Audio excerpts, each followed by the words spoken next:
Today we're going to talk about what is a limit. I know that in pre-cal you did some things with limits, and you're like, yeah, I've heard the word before. And there, a lot of times, even in a really good pre-cal class, there's a lot of hand waving when it comes to doing limits. It's kind of like this, and you're like, okay, that's math isn't usually like that.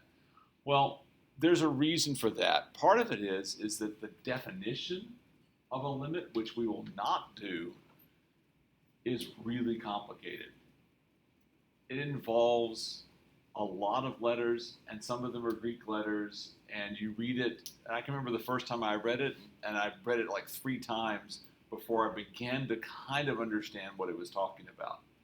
We won't do what's called the epsilon delta, which are 2 Greek letters, definition of a limit. It's not required for this class. Okay? We will explain a little bit better, hopefully, than you had before in any class, what a limit really means. Okay? So you'll have a good grasp of that. Because limits are central to the 2 main parts of calculus that we're going to do in this class.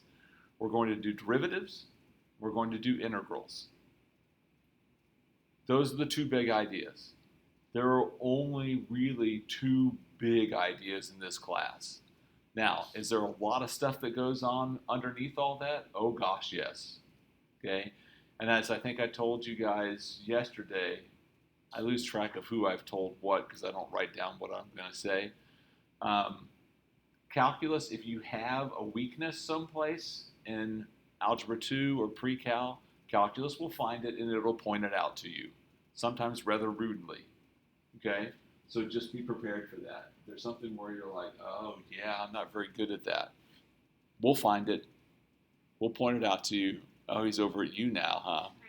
They like to fly around your eyes. I don't like it. So, with that said, what does it mean for a function to have a limit L, and L is just standing for a constant. We used L because it was limit, as x approaches a fixed number c. Now this is what you would write, and I know you did this because I helped some of you during the year last year. You would write, the limit as x approaches 3 of f of x is 7 or whatever. Okay? But what does that really mean? There are 2 parts to it. One is that function has to be defined for an interval that contains point c. So it can't be just on one side or the other. There has to be an interval around the x value c where the function is defined. Okay? So what does that mean? You don't need to write this down, but just for a second, let's say that you've got this graph, and this is c. And this is your function y equals f of x, and it looks like this.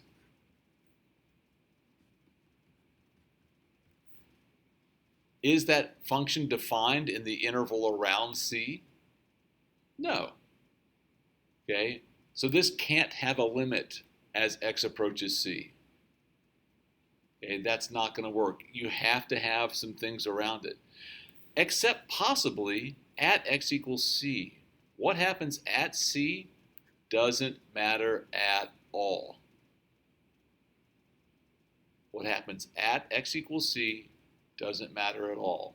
It's what happens as we get close to the value of c. Okay, we'll point that out more in just a second. But it's got to be defined on that interval. If it's not, then this is not going to work. Okay, the second part is that the value f of x can be made as close as we please to L, so we can make it any level of, if we want it to be within 1/1000th, great, we can do that. Provided that we pick an x that's close to, but not equal to, c. Okay, and I know that's still a lot of words. We primarily focus in on this second part. The value of f of x can be made as close as we please to L for x sufficiently close to, but not equal to c. That's a good phrase to kind of, I'm not big on memorizing things, but that's a good way to say it. There are other ways you can say it. I'm not saying this is the only way, but this is a good, succinct way to be able to say this. Okay? So, if we're interpreting this, what does it mean when I say the limit as x approaches negative 1 of x squared minus 1 over x plus 1 is equal to negative 2? That means the value of x squared minus 1 over x plus 1 can be made as close as we please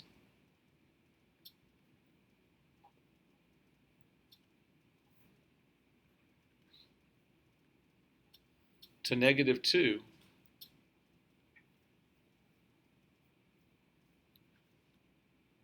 for x sufficiently close to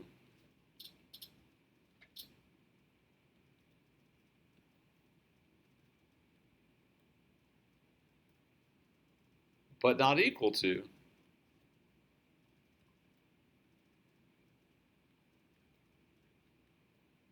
negative 1.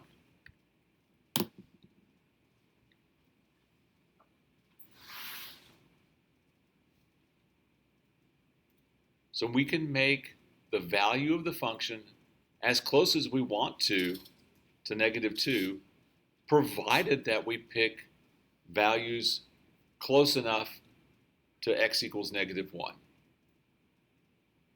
Okay, well, let's look at what that means graphically. I think the graph makes a lot of sense. Sometimes the words, it's a bit much. So in all of these graphs, the limit as x approaches c of f of x is equal to L on all three of those graphs. Now, all three of those graphs look remarkably similar, but they have some differences. Here's what I want you to think about when you're thinking about a limit. Think about this as being a map. Okay? You've all used various map apps and stuff, right? So, y equals f of x is some road. Doesn't matter what the road is. You have to know what road you're on in order to do it. Sometimes students tend to leave out what function they're working with, and it's because usually you're only working with one function at a time, but it's important that you name it. So you have to say, as I approach Kirkendall along 1960, you have to say what road you're on. Okay? So this is the road. And what we're looking at is this. If I start over here and walk towards C,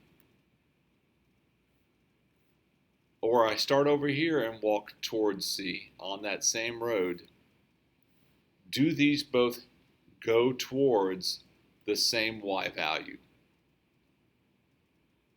If they do, then that's the limit. In this first one, f of c is equal to L. In this second one, the same thing happens, whether I'm walking from the left or walking from the right, I'm going towards a y value of L, right? Does it matter that f of c is way the heck up here? No, because our definition says that you get close to but not equal to c. What happens at c doesn't matter a bit. Now that's going to feel a little bit weird for a while, but I'm just going to keep saying it over and over again. And part of the reason it feels weird is a little bit later on we'll find there's a whole bunch of functions where the way to find the limit is simply to substitute the value of c into the function and boom, the limit pops out. Okay, but you can't do that all the time. So that's why we're making a big deal out of it right now. Same thing here. If I'm on this road walking towards x equals c, whether I come from the left or I come from the right, I go to the same y value. And that y value's name is L. So notice here, f of c doesn't even exist. Doesn't matter. Okay. By the way, one of the things that nearly gave me an aneurysm last year was that, what did you call this when you had a graph that looked like that? This little spot right here. Yeah, you called it a hole.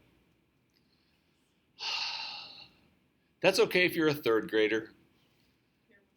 But the correct term for that, and we'll talk more about it later, but I'm going to just preview it now, is a removable discontinuity.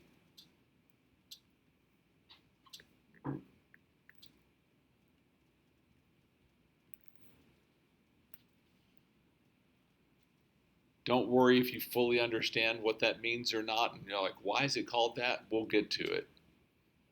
But that's a term you should have learned last year, but y'all called it a hole instead. I'm like, please don't. Okay, any questions about the basic idea of a limit on a graph? We're going to do more graphs in a few minutes, but right now we're going to look at tables. So we're going to do several examples. So use the table below to estimate the limit as x approaches 3 of f of x, or explain why the limit does not exist. So I want you to notice that the way this table is set up, that the x values over here are approaching 3 from the left. They're all slightly smaller than 3, but they're getting closer and closer to 3, right? So this is, you don't have to draw this or anything, but this is getting closer and closer to 3, right? What do you notice the y values appear to be getting closer and closer to? As I move this direction, just through here, I don't care what happens at 3. What happens at 3 has no bearing on anything. What is that getting close to? 11. Okay? At least it appears to. Now, is it possible that it actually goes to 10.999 and stops there? Yeah, that's possible. That's why it says estimate. We don't know for absolutely certain, but the table indicates that that's, God bless you, a likely value. Then on this side, notice if I come from the right, I'm coming for values bigger than 3, but getting closer and closer to 3. What do these values get closer and closer to as I move that same direction?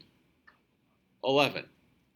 So it appears at least that the limit as x approaches 3 of the function f of x is 11.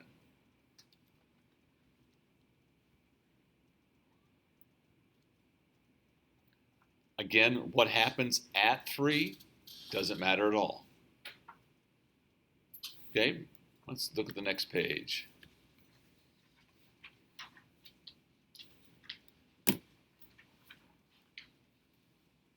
Here we want to use the table to estimate the limit as x approaches 0 of g of x, or explain why the limit does not exist.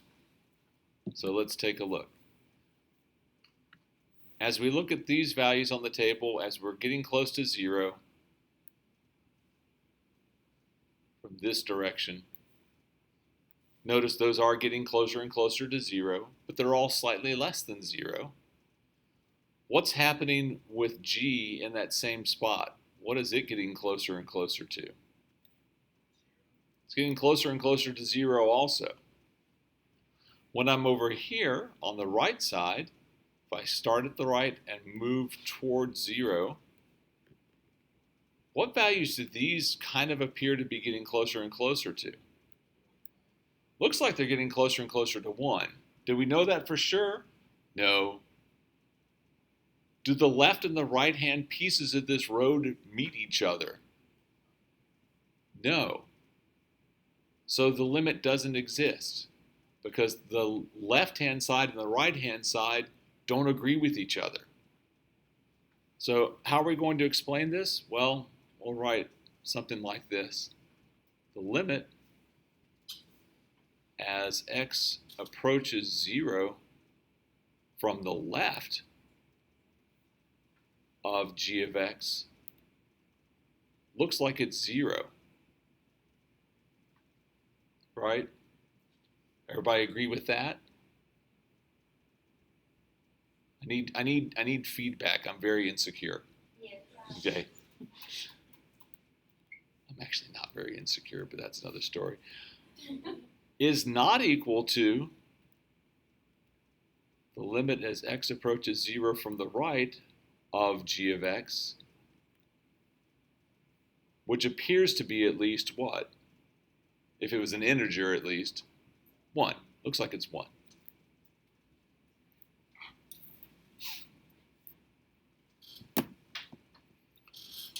For those of you who have a sibling and you have ever fought over something, for my younger brother and I, it was what we were going to watch on TV. Have you ever had a parent come in and go, what is it you want? What is it you want? All right, well, if you can't agree, then I'm just going to turn the TV off, right? They take that sort of approach. It's the same thing here. If the left hand and the right hand don't agree, we just go, sorry, the limit doesn't exist. So the limit, do you guys know this symbol with the 3? This means therefore. Super helpful because it's way shorter than writing out therefore.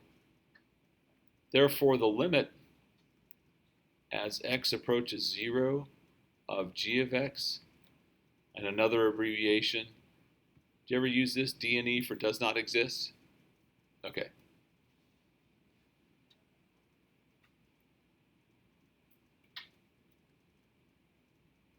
Everybody good so far? Okay. So, what we have here says what we just talked about. The limit L of a function, y equals f of x as x approaches c exists if and only if. Most of you had me for geometry. Do you remember what if and only if meant? It's been a long time. I know you've slept since then. Anybody remember? It means both directions.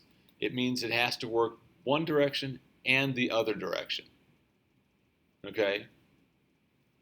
So these two things are identical. If and only if both one-sided limits exist at C and are equal to each other.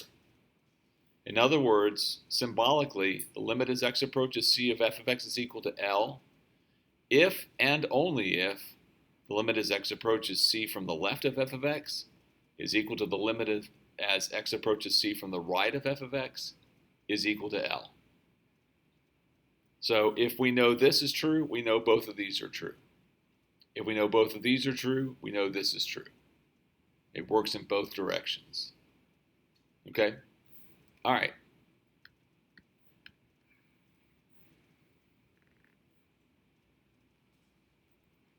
So let's look at some limits using graphs. These are fairly straightforward. We'll get to more complicated ones later, but you gotta walk before you run. So let's look at this first one. For each of these, we want to find the limit as x approaches C. Hello, is that yours, Henry? Oh, yeah. Yeah, that's my work. Couldn't stand being away? Yeah, no, I hated college. You know. So you're going to come back? I'll leave. I'll teach. It's good to see you, Noah. Good to see you as well. So here, the limit as x approaches C of what? Of f of x.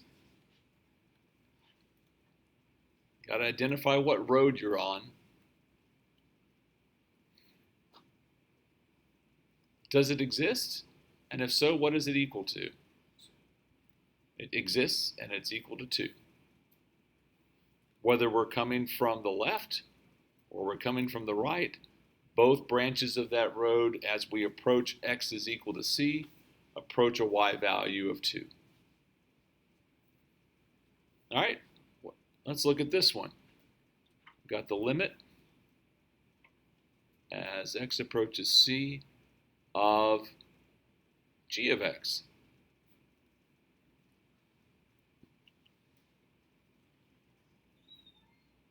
Does this limit exist? So if we look from the left, what appears to be happening? That's the worst arrow ever.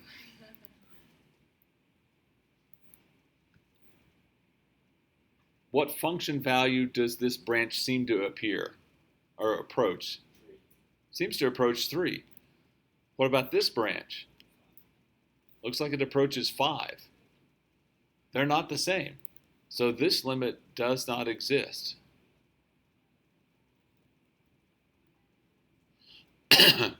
And it says, explain why? Well, since the limit as x approaches c from the left of g of x is 3,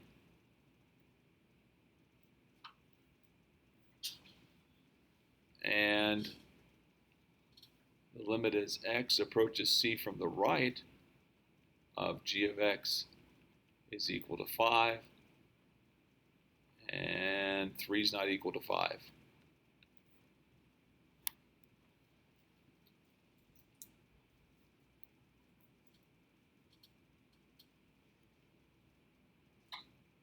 Sometimes when people get divorced, the reason is what they call irreconcilable differences. That's what's happening here. Thank you for smiling at that. This function has irreconcilable differences.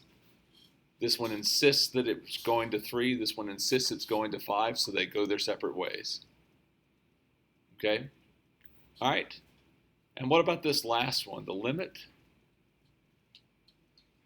as x approaches c of h of x appears to be 4.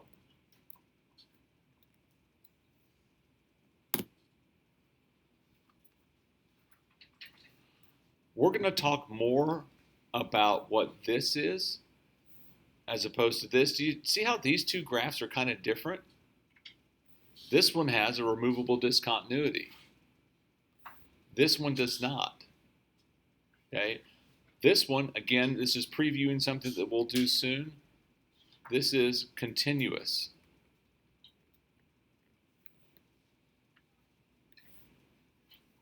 This one's not continuous. But the part where it's discontinuous, it's removable just by plugging the hole. We can get rid of the discontinuity just by going, I'm going to move this point down to here. That's why it's called a removable discontinuity. You can fix it, right? Is this fixable? No. Again, irreconcilable differences here. But this one you can fix. Okay? Any questions about that? So we're just setting the groundwork for all those things. All right, let's go on.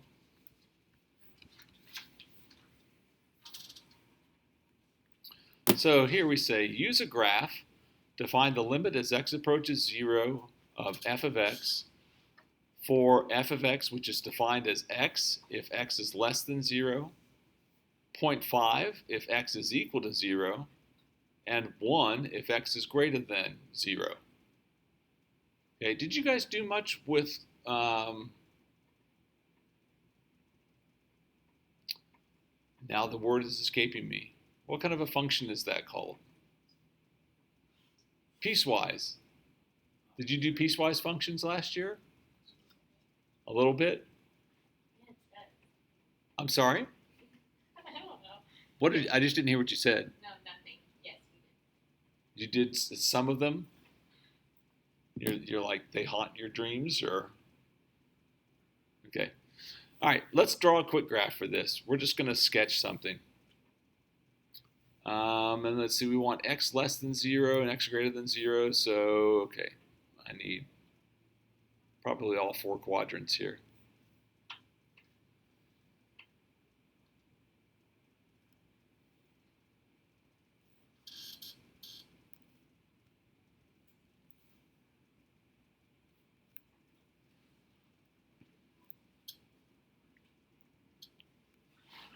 There are lots of ways to think about how to draw these. What I do is I just think about what this graph would look like, and then I just mentally erase the part that doesn't fit this description. So what does the line y equals x look like? I love it when people draw in the air. It's so perfect, but you're exactly right. All right, it's a diagonal line at a 45-degree angle to both of these, but we only want the part for x less than 0. So it goes through the origin, right? But we don't want that because we only want x less than 0. So x less than 0. So x less than 0 is just going to be to the left of that.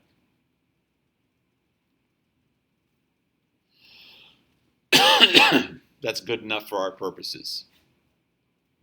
At 0, x is equal to 0.5. So I've already got these lines, so I'm going to use them. I'm going to put at 0 is equal to 0.5.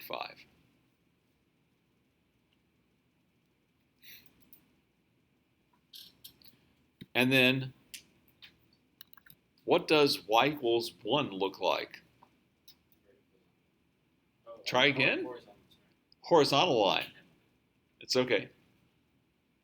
So it's a horizontal line that what?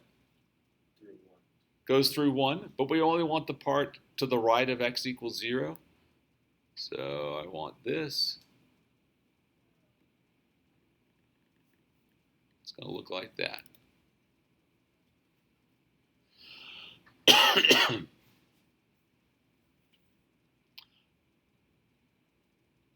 How much does the fact that when x is equal to 0, the function is equal to 0.5 matter in this problem? Yeah, not at all. It has nothing to do with the problem. It's just in there to, be one more thing for you to look at. Okay? So when you're looking at these, the thing to look at is always the limit from the left and the limit from the right. Do they agree? Great. Do they not? That's not so good. So the limit as x approaches 0 from the left of f of x. So as we're moving, let me use a different color for this. So we start over here and we're moving this direction. What y value are we getting close to? 0.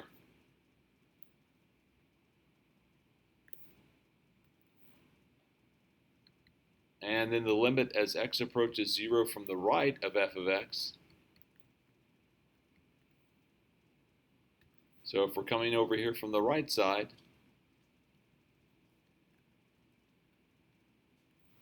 what y value am I getting really close to? 1. Since 0 is not equal to 1, what do we then say about the limit as x approaches 0 of f of x? It does not exist.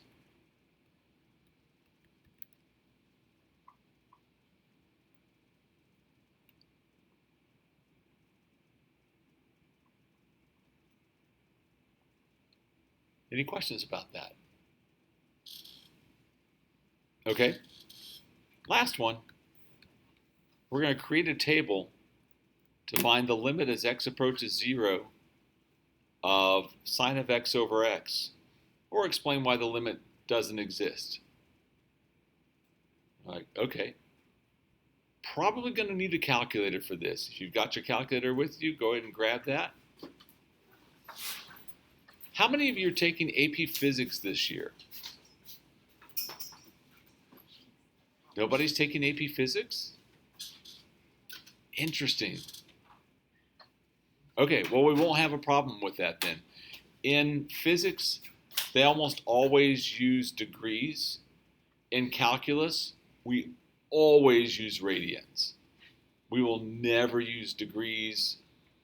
I shouldn't say never. There's probably some problem buried someplace where we might use degrees, But for the things that we do, it doesn't work if you use degrees. We have to use radians.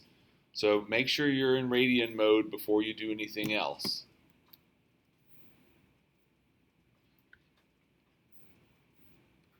Okay, so I need a table here. So I'm going to have some x values, and I'm going to have values for sine of x over x.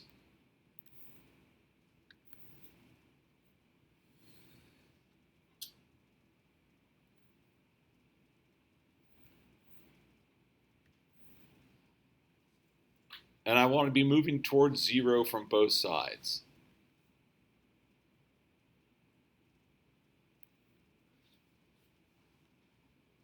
So I want you to do something. I want you guys to think of and agree to, as a group, what x values we're going to use. It doesn't really matter. But I want values that are close, that are away from 0, moving towards 0 from the left. So let's get 3 of them. Y'all discuss it. You have 60 seconds. Go. Yeah, discuss. That means you have to like turn around and look people and talk to them and.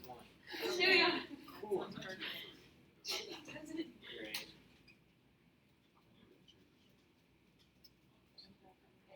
So do we have a class consensus? I don't know, what did you guys say? I did it. What did you don't even know what he said? Mine's probably good. I didn't say anything. That was Don't- actually a really fun Don't fact. put this on me, man. There's -3, -2, -1, 1, 2, and 3. Okay. We'll see how that turns out. I'll be interested. So if you're at, let me just put it this way. If you're at 1, are you very close to 0? Maybe we can get a little closer than that. Decimals. Heavens to Murgatroyd. Okay. And we don't have to get super close, but probably closer than 1. It's like the negative like 0.1, negative 0.01, Yeah. negative 0.001. Yeah. Sounds cute. Okay, so do what now? Negative 0.1. Negative. Oh, you're going to start at negative 0.1? Wow, you're going to start close to it. Okay. Was that judgment? And then what? Negative 0.01. I'm always judging. Usually I'm judging people's grammar. And then what? Negative 0.00. Okay.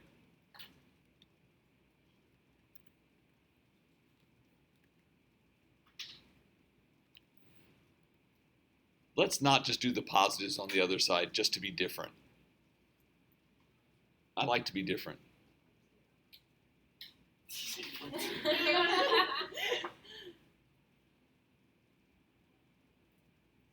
Wow. Sounds fine. Wait, was that not? Was that not what? 0.2 is what she said. Oh, start at 0.2 over here? Yeah, just for fun. Do you want to do 0.02? Sure. Okay.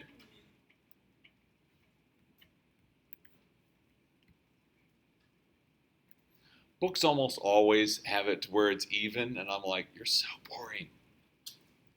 Okay. Now,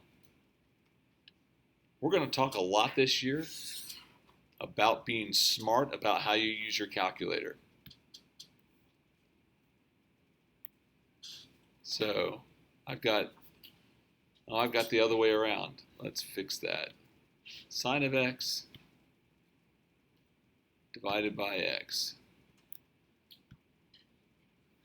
Probably need to close some parentheses. Divided by x. Now, I could type all of those in individually.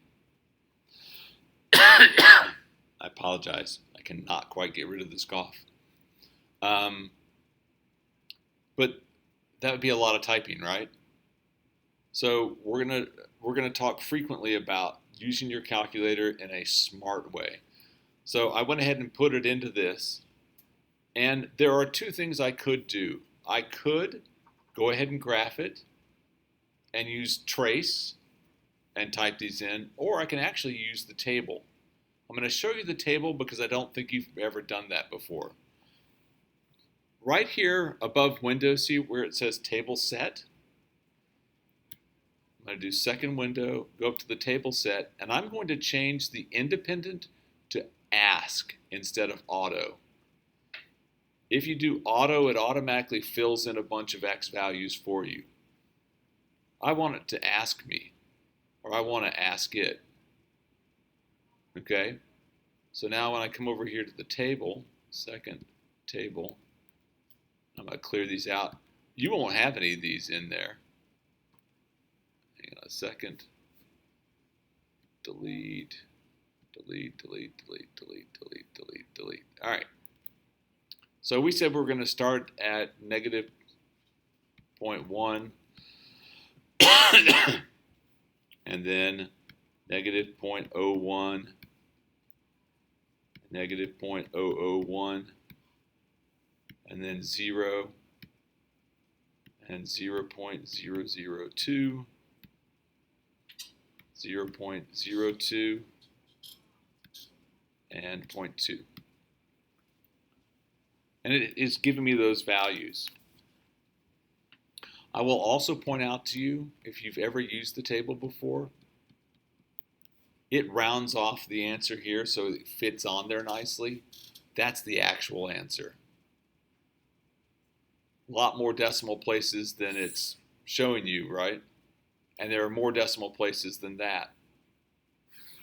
But this will be sufficient for what we're doing.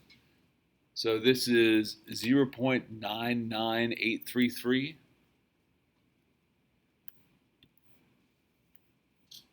0.99833.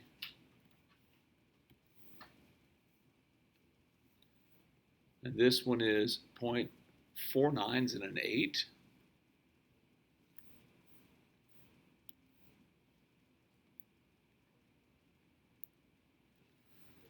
And this one, it says it's 1. It's not really 1 though. If we go down, but is that insanely close to 1? Yeah. So I'm going to say it's close to 1. Notice what happens at 0. Does this function exist at 0? Why not?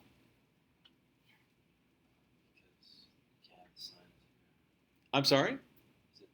A sine of 0 is perfectly fine. Yes? Cannot divide by 0. There is one rule in math that never gets broken. There's all kinds of rules in math that people break all the time. Like when you were a kid, at some point, someone said something about 3 minus 7, and some elementary teacher told you that you can't take a bigger number from a smaller number. Lies, I tell you. Okay? Of course you can. Not in the counting numbers, but you can do it. At some point, someone told you you can't take the square root of negative 25. Lies! Of course you can take the square root of negative 25. It's just an imaginary number. Okay? There's all kinds of rules like that eventually get broken. The one that never gets broken is you can't divide by 0. So if 0 is in the denominator, you can't divide by that. This is undefined.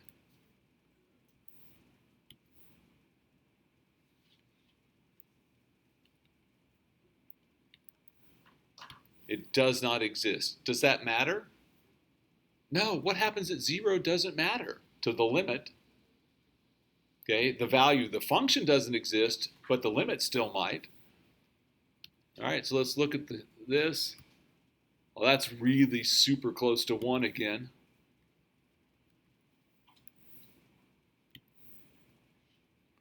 This is 0.99993.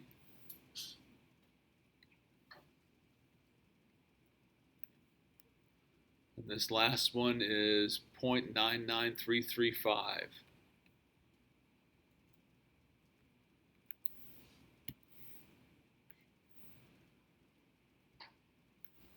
Whether we're going from the left or coming from the right, Are you convinced that the y values approach 1? Yeah, I am too. So it appears that the limit as x goes to 0 of sine of x over x is equal to 1. We're going to make use of that limit sometimes. This is one you need to just put in I have this one memorized. I don't want to have to go through the process of finding this one out every time. Okay? This is a limit that you should memorize. It comes up often enough. And if you take the reciprocal, it still works the same way. X over sine of x still goes to 1 because 1 is its own reciprocal.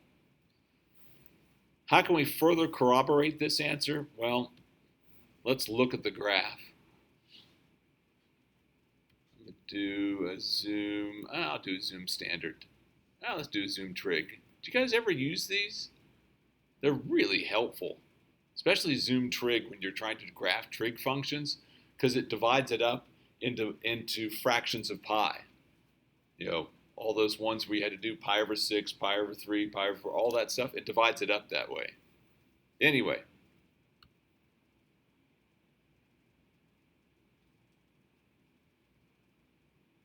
So that's what this graph looks like. And you're like, okay, if I try to trace it to 0, notice it doesn't give me a y value because this function doesn't exist at 0. You can't see that on the graph because the axis is filling in the hole. But if you were to graph it without the axes, and there's a way to do that, I'll have to think about it in just a second, you'll see that there's a little tiny hole there. But if I move any to the right or the left, what are the y values really close to? 1. Further convincing us that the limit as x approaches 0 of sine of x over x equals 1. If you want further proof, okay, let's get nutty and get really close to this. Let's zoom in at x is 0, y is really close to 1.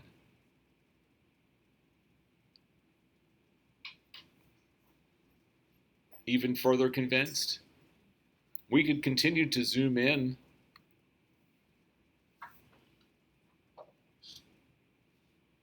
And as we zoom in further and further, what is that starting to look like?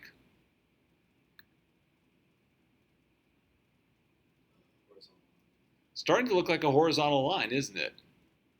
Because these values are so close to 1 that your calculator can't even parse it. They're so close. If we move over a little bit now, look how close to 1 we are. Okay? All right. Let me give you your assignment, which is a worksheet. This first unit is going to be very unusual in that we're going to worksheet it up. Every single day is a worksheet. Once we get out of this first unit, it'll almost all be out of the book. Mr. Davis, You're welcome. Y'all have a terrific weekend. may I keep the pencil? Yeah.